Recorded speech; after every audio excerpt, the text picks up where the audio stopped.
I printed her termination letter myself, on her personal printer, the one she bought with her own money because she said the office one was too slow. I'm shaking, actually shaking. My hands won't stop, and I keep thinking about those baby pictures she sent me 3 weeks ago. Little Autonomous is finally sleeping through the night. Can't wait to catch up when I'm back. You're going to love being VP, you've earned it. That heart emoji. That stupid pink heart emoji. Okay, I need to. I need to tell this right because if I don't get it out now, I'm going to implode. Or do something stupid. More stupid than what I already did. I mean, my name is Rochelle. I'm 34 years old, and until about 6 hours ago, I thought I was a good person. Like, genuinely believed I was someone who took the high road. Someone who helped other women succeed. Someone who... God, I was such an idiot. Before I go on, please like this video and subscribe because I need to know I'm not alone here. Tell me in the comments where you're watching from. Tell me if you've ever trusted someone who burned you this badly. Because right now I feel like I'm drowning and I need to know there are other people out there who get it. 8 months. 8 months I ran Patricia's entire department. $4 million in quarterly revenue. 63 employees. 3 major product launches. While she was on bed rest with complications, I was working 14-hour days, skipping my brother's wedding rehearsal dinner, missing my own doctor's appointments because the team needs stability right now, Rochelle. You understand. And I did understand. Of course I did. Because Patricia was my mentor. She brought me up from coordinator to senior manager. She CC'd me on the important emails. She introduced me to the C-suite at the holiday party. This is Rochelle, she'd say, with her hand on my shoulder like I was her protege, her chosen one.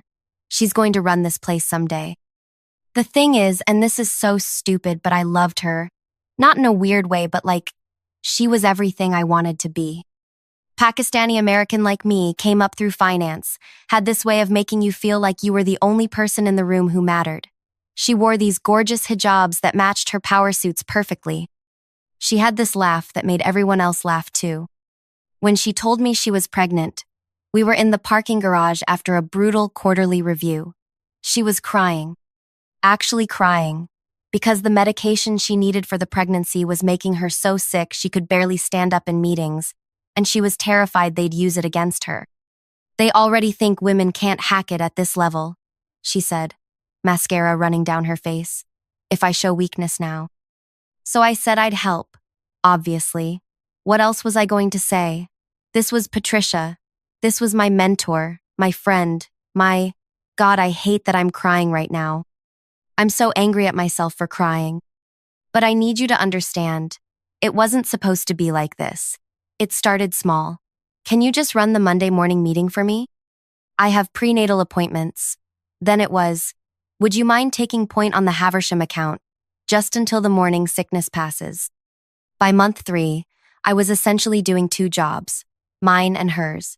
But she kept saying the words I needed to hear. I've already talked to Brendan about promoting you to director. Once I'm back, we'll make it official. You'll be my right hand. And when I move up to VP next year, you'll slide right into my role. Brendan, that's our SVP. Looks like every generic white guy in finance. You know the type. Boat shoes in the office. Says things like, let's take this offline and circle back. But he had the power to make careers, and Patricia had his ear. Or so I thought. The pregnancy got complicated fast. Gestational diabetes, then preeclampsia. By month 5, she was on full bed rest. And that's when she made it official, sent an email to the entire department. While I'm on medical leave, Rochelle Morrison will be serving as acting director. Please give her your full support. Acting director. Those 2 words changed everything. Suddenly, I had Patricia's office key, her parking spot, her signature authority on contracts up to $500,000. I was invited to the executive planning meetings. I was making decisions that affected real people's lives, real money, real outcomes. And I was good at it. No, I was great at it. That's not ego talking, that's just facts. The Haversham account that was bleeding money? I restructured it, brought it back into the black within 6 weeks. The toxic culture in our West Coast division? I flew out there, spent 3 days doing one-on-ones, fired 2 managers who were harassing junior staff, and morale scores jumped 40% by the next survey. I documented everything. Patricia taught me that, cover your ass, Rochelle, always have receipts. So I did. Every win, every metric, every email from Brendan saying, exceptional work on the Q3 forecast, Rochelle. Patricia chose well. She'd text me from bed sometimes, pictures of her swollen feet, complaints about Netflix recommendations. And always, I'm so proud of you. Can't wait to make your promotion official. We're going to do such amazing things together. The baby came early, little autonomous, and no, that's not the real name, but I can't. I can't say the real name because it makes me think of those photos she sent. This perfect, tiny human with Patricia's nose and these impossibly small fingers. She named her after her grandmother. She asked if I wanted to be the work auntie. Of course, I texted back. Can't wait to spoil her rotten. Take all the time you need. Everything's under control here. And it was. It really was. I had just closed our biggest deal of the year. $1.8 million contract that I'd been nurturing since Patricia first went on bed rest. The client specifically said they signed because of the stability I'd brought to the team. Brendan called me into his office, shook my hand. Let's talk about your future when Patricia returns, he said. Big things ahead for you, Rochelle. Big things. That was Tuesday. Wednesday, I was in early, reviewing resumes. We had an opening on the team, senior analyst position. Good stepping stone role. I wanted to find someone hungry. Someone who reminded me of myself 5 years ago. The printer in Patricia's office was jammed again. That stupid personal printer she'd insisted on buying. The office printers are so slow and they're always breaking, she'd complained. I need something reliable. I opened the paper tray to clear the jam, and there it was. An email she'd sent to print before leaving for maternity leave. Still sitting there, waiting. Dated 3 days before the baby came. Brendan, as discussed, I have serious concerns about Rochelle Morrison's readiness for promotion. While she's been adequate in a support role during my absence, I've observed several troubling patterns. 1. Lack of strategic thinking. 2. Difficulty managing upward. 3. Tendency to overstep boundaries. 4. Creating dependencies, rather than empowering team autonomy. I strongly recommend we look externally for the director position. I've attached 3 candidates who would be excellent fits. As we discussed, it's crucial we move quickly on this while I'm on leave to avoid any perception of discrimination. Best to position this as bringing in fresh perspectives rather than a reflection on Rochelle's performance. She's a solid individual contributor, but not management material.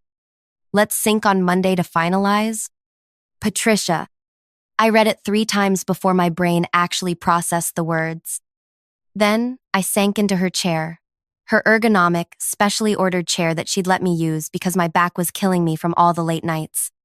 Adequate in a support role. Not management material. Solid individual contributor. But it was the date that killed me, 3 days before she delivered. Which meant that every text, every "I'm so proud of you," every "we're going to do amazing things together," all of it was a lie. She'd been sabotaging me before she even went on leave. While I was killing myself to keep her department running, she was ensuring I'd never get credit for it. I sat there for, I don't know how long. Long enough for the motion sensor lights to turn off. Long enough for my phone to buzz with 17 new Slack messages I couldn't bring myself to read. Long enough to realize that every single thing I'd done for the last 8 months had been for nothing. No, not for nothing. For her. I kept thinking about that night in the parking garage, how I'd promised to protect her, to make sure nobody used her pregnancy against her, how I'd believed we were in it together. Women supporting women, breaking glass ceilings, all that all that crap we tell ourselves. The really sick part, the part that makes me hate myself, I almost didn't do anything. I almost just accepted it. Folded up the email, put it back in the printer, pretended I'd never seen it. Because that's what good girls do, right? We take the hit. We don't make waves. We wait for the next opportunity. But then I thought about Keisha. Keisha was this brilliant analyst on our team. Wharton MBA, could run circles around anyone with Excel. She'd applied for a senior analyst position 6 months ago. Patricia had told her she wasn't ready. "You need more time to develop," she'd said. "Maybe next cycle." Keisha quit 2 weeks later, took a senior role at a competitor. And Patricia had rolled her eyes in our one-on-one. "Some people just can't handle feedback," she'd said. "They want everything handed to them." I thought about James, who'd transferred out after Patricia told him he was too aggressive in meetings, the same meetings where she praised Chad for his assertive leadership. I thought about every time she'd asked me to stay late because family comes first, while she left at 4:30 for Pilates. I thought about how I'd skipped my brother's rehearsal dinner, how my mom had called me crying because I was the only one missing from the photos, how I'd said, "I'm sorry, Ma, but Patricia needs me. This is my chance." And I realized this wasn't just about me. This was about everyone Patricia had stepped on while wearing her feminist badge-like armor. This was about every adequate individual contributor who'd ever covered for their boss only to get shafted. This was about the game, and how some people rig it while pretending they're on your side. My phone buzzed. Another text from Patricia. A video of the baby making these tiny little noises. "Missing my work, family. Give everyone my love." That's when I decided. Not in some grand, dramatic way. I just knew. I was done being adequate. Done being supportive. Done being the good girl who takes the hit and waits for next time. I forwarded the email to my personal account. Then I did something I'd never done before in my entire career. I went through Patricia's files, all of them. And what I found, God, what I found changed everything. The files were meticulous. Patricia kept everything, every performance review she'd ever written, every confidential conversation with Brendan, every spreadsheet tracking who she considered threats versus allies. She had a whole folder labeled Succession Planning with subcategories: Develop, Maintain, Manage Out. Guess which category I was in? Manage Out, right there between Keisha Williams and James Chen. But it was the notes that made me want to throw up. Rochelle Morrison, high competence, low political savvy. Useful for 18-24 months max before expectations exceed capability. Best utilized for department stabilization during leave. Recommend external hire announcement while RM serving as acting to minimize backlash. Strong emotional investment in mentor relationship can be leveraged for smooth transition. Leveraged. Like I was a stock option. Like my trust was just another asset to optimize. But here's the thing, and this is where it gets really sick. She wasn't just doing this to me. The develop folder? All men. Every single one. Chad, Marcus, even that little weasel Bradley who couldn't figure out how to export a PDF without help. The maintain folder was all women over 40 who weren't gunning for promotions. Safe women. Women who'd already been beaten down enough to stop trying. And the manage out list? 32 names in the past 3 years. Mostly women of color.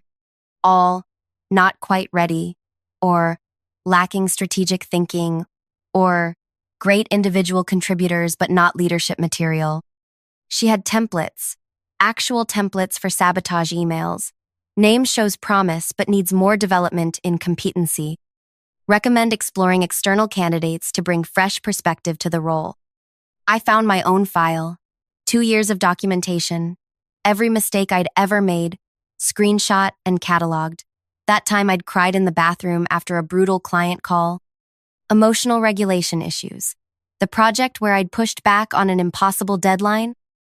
Difficulty managing stakeholder expectations. Even things I thought were wins were twisted. Closing that huge deal last quarter was labeled overselling capabilities, creating future delivery risk. But the real knife? The recommendations she'd been making to Brendan for the past year.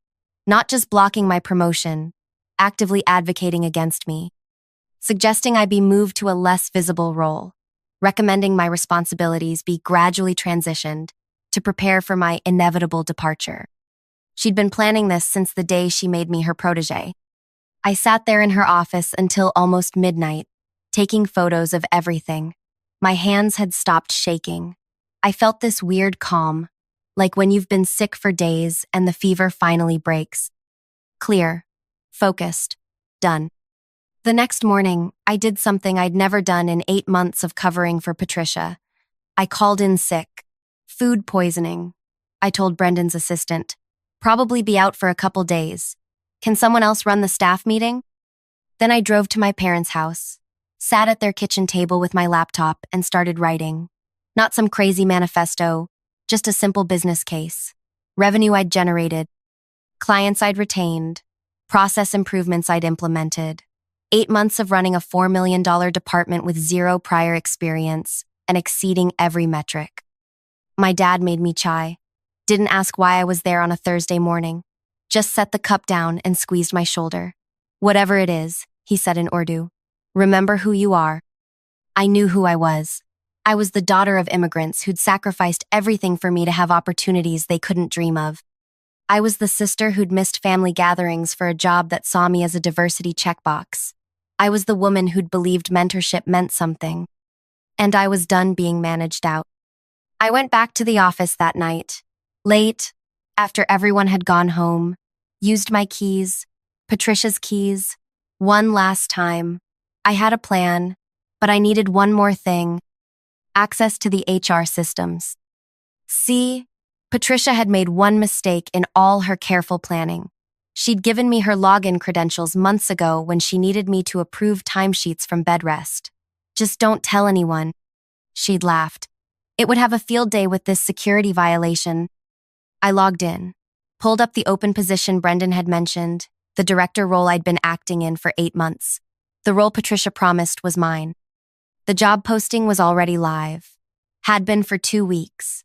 External candidates only. But that wasn't the worst part. The worst part was the hiring committee. Patricia was on it. From maternity leave, she was reviewing resumes, scheduling video interviews with candidates.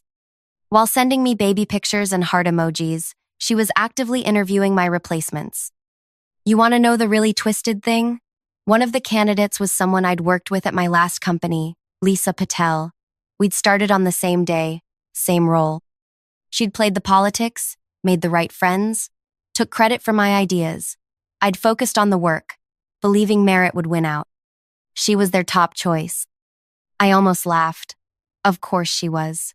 Patricia would love Lisa. They spoke the same language, the language of leaning in while stepping on anyone who couldn't keep up. That's when I saw it.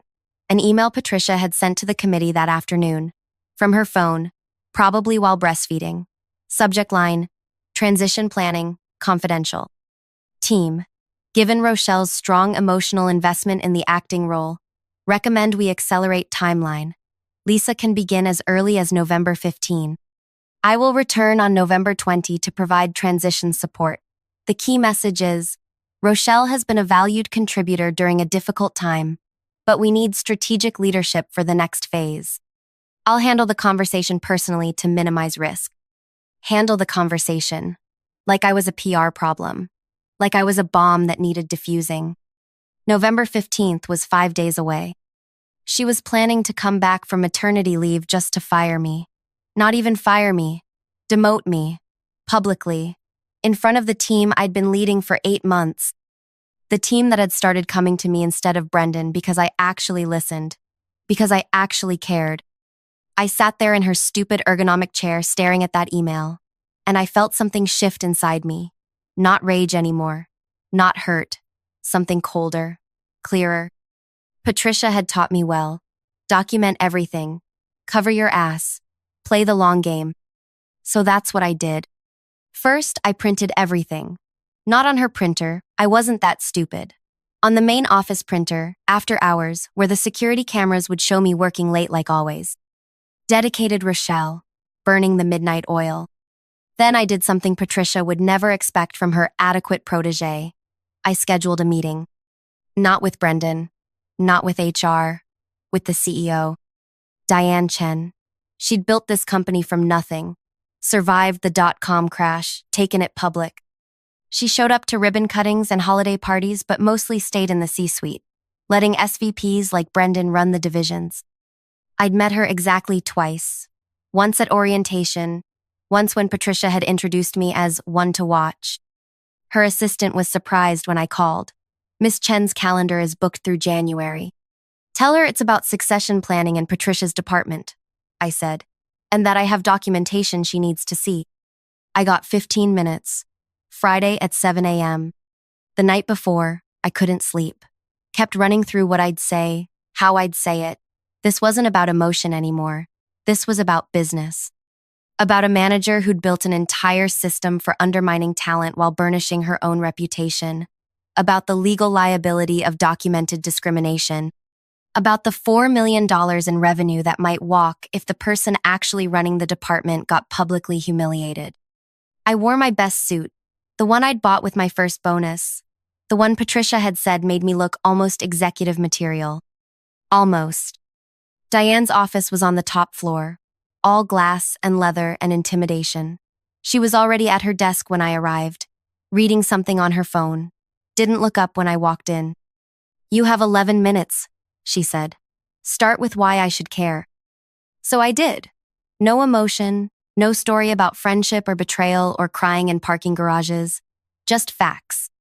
In the past 8 months, I've generated $1.8 million in new revenue while maintaining all existing accounts.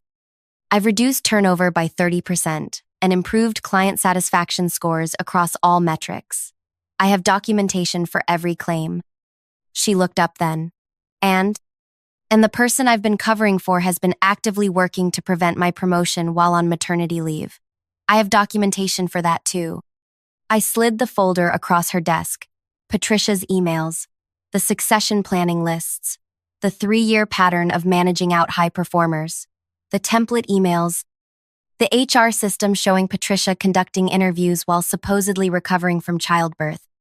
Diane flipped through it silently. Her face gave away nothing. "This is concerning," she said finally, "but not uncommon. Middle management politics. Why bring it to me?" This was it. The moment I'd practiced in my parents' kitchen, in my car, in the shower that morning. Because in 5 days, Patricia plans to return from leave to personally demote me in favor of an external hire. When that happens, you'll lose half your department within 6 months. I've been doing one-on-ones. People are already looking. They're tired of the politics. They're tired of being told they're not ready while watching mediocre people fail upward. They stay now because they trust me, because I've proven I'll fight for them. You remove me, they're gone. That sounds like a threat, Ms. Morrison. No, I said. It's a business reality. Your Q4 numbers depend on 3 major renewals. All 3 of those clients have my cell phone number, not Patricia's. They've been working with me exclusively. 2 have already expressed concern about continuity if there are leadership changes. I pulled out my phone, showed her the texts. "Tom from Haversham. Hope you're staying put, Rochelle. You're the only reason we renewed. Sandra from Keller Industries. Heard rumors about changes. Should we be worried?" Diane leaned back. For the first time in 11 minutes, she actually looked at me. Not through me. At me. "What do you want?" "I want the job I've been doing for 8 months. I want the title and the compensation that go with it. I want Patricia moved to a role where she can't systematically destroy careers while claiming to mentor them. And I want it announced Monday, before she has a chance to execute her plan. And if I say no?" I'd thought about this moment 1,000 times. The ultimatum, the power play. Patricia would have had 6 contingencies, 10 ways to leverage the situation. But I wasn't Patricia. Then I'll clean out my desk Sunday night, email my resignation to the whole company Monday morning with a detailed explanation of why, and start returning recruiter calls. Brendan told me I had big things ahead. Turns out he was right, just not here. Diane stood up, walked to her window, hands behind her back. I could see the whole city spread out behind her, all glass and steel and ambition. "Patricia Williams has been with this company for 12 years, she said finally. She's delivered consistent results. She's a visible, diverse leader. She's currently on protected medical leave." My heart sank. Of course they'd protect her. That's how it always... Which is why, Diane continued, turning around, "we'll need to be very careful about how we handle this. HR will need documentation. Legal will need to review. But Miss Morrison?" "Yes?" I built this company by recognizing talent and removing obstacles. You've just shown me both. Clean out Patricia's office this weekend. Monday morning, I'll announce the department restructuring myself. Patricia will be offered a lateral move to strategic planning, no direct reports. Her choice if she takes it. I couldn't speak. Literally couldn't make words come out. Don't look so shocked, Diane said, sitting back down. Did you really think I didn't know what was happening in my own company? I've been watching, Ms. Morrison. The difference between you and Patricia is that she played politics with her peers. You just played them with me. And you won. She slid the folder back across the desk. Destroy these. All of them. If Patricia wants to claim discrimination, I never saw them. We're promoting you because you've demonstrated exceptional leadership during a critical period. Period. Understood? Understood. Good, now get out. I have a call with Tokyo in 3 minutes. And Miss Morrison, don't make me regret this. I made it to the elevator before my legs started shaking. Made it to my car before I started crying. Not sad tears. Not happy tears. Just tears. Like my body needed to release 8 months of holding it all together. My phone buzzed. Patricia. Another photo. The baby in a onesie that said, Future CEO. Missing my work family. Can't wait to see everyone Monday. Hope you're preparing a warm welcome back. I stared at that text for a long time. Thought about responding. Thought about warning her. Thought about all the times she could have warned me. Instead, I deleted the thread. All of it. Every promise, every lie, every heart emoji. Then I drove home and slept for 16 hours straight. Monday came fast. I was in the office at 6 a.m., cleaning out Patricia's things, packing up her awards, her photos, her motivational quotes. The one that made me pause was framed on her desk. Empowered women, empower women. I left that one for her to pack herself. At 9 a.m., Diane's email went out. All staff. Organizational announcement. Effective immediately. Rochelle Morrison is promoted to Director of Financial Services. Please join me in congratulating her on this well-deserved recognition. My phone exploded. Texts, calls, Slack messages. The team was confused but happy. Brendan was carefully neutral. Unexpected but earned, he wrote. Let's sync on transition planning. Patricia called 17 times. I didn't answer. She texted, What is happening? Diane says there's been a restructure. Call me now. Then, Rochelle, I don't understand. This must be a mistake. Then, you were supposed to be my successor next year. This is premature. I'm calling Brendan. Then, they're offering me strategic planning. Strategic planning. No team. No direct reports. This is insane. Finally, I see. I hope you're happy. I hope you remember who gave you your start, who believed in you when no one else did. I did remember. That was the problem. The team meeting that afternoon was surreal. Everyone congratulating me, asking about Patricia, wondering what happened. I kept it simple. Patricia's taking on a new challenge in strategic planning. I'm excited to build on the foundation we've created together. Professional. Smooth. Exactly how she would have handled it. But I couldn't resist one thing. When Chad asked about the external hire, weren't we bringing in someone senior? I smiled. Actually, I've been reviewing resumes. Saw Lisa Patel was interested. Great candidate, but I think we need someone hungrier. Someone who's been overlooked. Someone ready to prove themselves. I hired Keisha back. 20% raise and a clear path to senior management. She started the same day Patricia came back from leave. The handoff was brutal. Patricia showed up in a new suit, designer diaper bag over her shoulder like armor. She walked into what used to be her office, my office now, and stopped cold. You redecorated. I'd replaced her motivational quotes with my family photos, my degrees, my awards, the ones I'd earned while she was taking credit. Felt like time for a change, I said. How's the baby? She set her jaw. Professionalism above all. We went through the transition checklist like robots. Passwords, client contacts, pending contracts. She knew and I knew, and we both knew the other knew. But neither of us said it. Until the end. As she was leaving, She turned in the doorway. You know what the sad part is? She said, quiet enough that no one else could hear. I actually was going to promote you. Eventually. When you were ready. You just couldn't wait. I looked at her. Really looked at her. This woman I'd idolized. This woman who'd taught me everything, including how to destroy her. Patricia, I said. I waited 8 months. I waited while you promised and lied and documented reasons to hold me back. I waited while you interviewed my replacement from your maternity leave. I'm done waiting. She left. Didn't slam the door. Didn't make a scene. Just walked out, designer bag bouncing against her hip. I found out later she didn't take the strategic planning role. Posted some LinkedIn announcement about taking time to focus on family and explore new opportunities. The comments were full of support. Your next chapter will be amazing. Their loss. Can't keep a good woman down. I liked every single comment. Professional courtesy. That was 2 years ago. The department's thriving. We're up to $6 million in quarterly revenue. Keisha's running her own team now. 3 of my adequate individual contributors have been promoted. Brendan calls me his secret weapon and pretends he discovered me. Patricia started her own consulting firm, Strategic Leadership for Women in Business. I see her post sometimes, talking about empowerment and lifting as we climb. She has a podcast now. Never mentions me, but episode 23 was about navigating betrayal in the workplace. I didn't listen, but the reviews say it's very inspiring. We ran into each other last month at a conference. Both of us on panels, of course. Women in Leadership, Breaking Barriers Together. She was on the morning panel.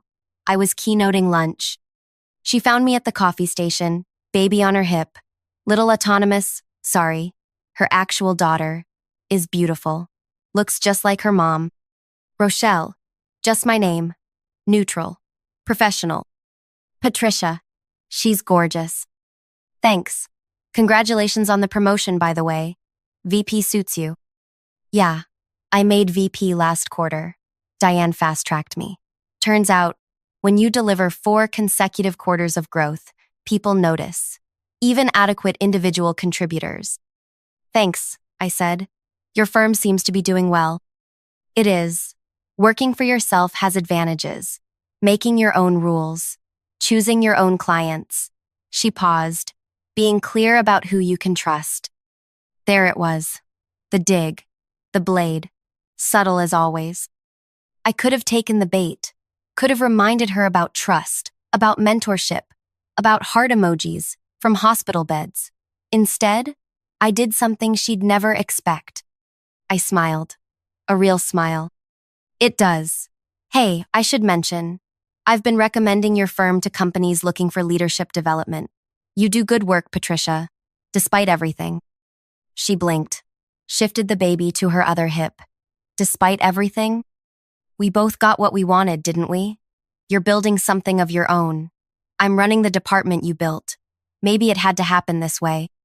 She looked at me for a long moment. You've changed. You taught me well. Maybe too well. The baby started fussing. Patricia bounced her automatically. That new mom sway I recognized from my sister. Take care, Rochelle, she said finally.